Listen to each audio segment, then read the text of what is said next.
ये बहुत बड़ी उठापटक हो रही है। जब चुनाव आता है तो लोग अपनी अपनी उपलब्धियां कमाते हैं और ज्यादातर लोग राजनीतिक उपलब्धियों पर ध्यान देते हैं। लेकिन जहां तक देखा जाए, कहते हैं ना कि सुख के सब साथी दुख में ना कोई।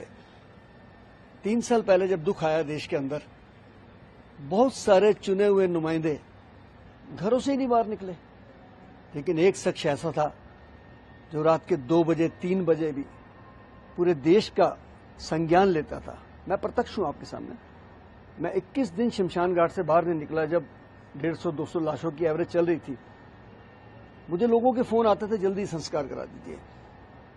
रात के 2:30 बजे 27 सितंबर 2021 को जब मुझे एक फोन आया कि शंटी जी पीएमओ से फोन है, तो मैंने सोचा ये भी कोई इसलिए फोन होगा कि जल्दी संस्कार करा दीजिए। लेकिन जब उन्होंने फोन किसी को दिया और उन्होंने कहा कि शंटी जी हम आपको लाइव देख रहे हैं टीवी पे, सारा देश आपके साथ है, इसी तरीके से सेवा करते रहे, जय हिंद। मैंने कहा जी कौन बोल रहे हैं? तो कहने लगे मैं नरेंद्र मोदी बोल रहा हूं। आप बिलीव नहीं करेंगे, मेरे रोंगटे खड़े हो गए कि यार एक देश का प्रधान सेवक रात के 2:30 बजे भी जाग सकता है और माइक्रो लेवल पे जाके संज्ञान ले सकता है कि मेरे देश में क्या हो रहा है। और सच है कि इस राष्ट्रीय राजधानी में अगर प्रधानमंत्री जी सीधा ध्यान नहीं देते, गृह मंत्री जी सड़क पर नहीं उतरते, तो शायद लाशें सड़कों के ऊपर बिछी होती। क्योंकि दिल्ली की सरकार ने जो किया, आपने देखा कि 25 लोग एक रात में जयपुर गोल्डन हॉस्पिटल में मर गए। एक रात और 25 लोग।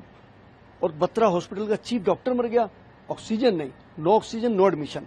तो उस समय मुझे लगता है कि हमें राजनीति से हटके सोचना चाहिए। हमारे परिवारों की, हमारे बच्चों की जिन्होंने उस समय रक्षा की और खुद सड़कों पर उतरे, उन्होंने आके सेवा कराई, इसलिए हमें उनका धन्यवाद करना चाहिए। मैं नहीं कहूंगा आप वोट देना आपका अपना अधिकार है, लेकिन आपको सोचना चाहिए कि हमारे साथ दुख में कौन खड़ा हुआ था।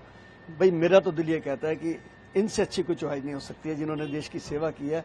क्योंकि बातें करने वाले, राजनीतिक लुभावने, प्रलोभन देने वाले, और जहां तक मैं अपने मजहब की बात करूं, जहां तक मैं सिख कौम की बात करूं, तो मुझे लगता है जो इस 10 साल के अंदर हमारी इस शान को बरकरार रखा है, चाहे वो करतारपुर साहब का द्वार का मामला हो, चाहे हेमकुंड साहब का रोप वे हो, चाहे वो साहिबजादों के लिए उनकी शहादत को सैल्यूट है। आप बिलीव नहीं करेंगे, मैं एयरपोर्ट में बैठा था मुंबई में, मेरे साथ कुछ नॉन सिख फैमिलीज बैठी थी, महिलाएं। वहां मूवी चल रही थी साहिबजादों की। दोस्तों एक महिला मुझे कहती है, मिस्टर सिंह जो ये टीवी पे चल रहा है, क्या ये जेन्युइन चल रहा है? ये ऐसा हुआ था?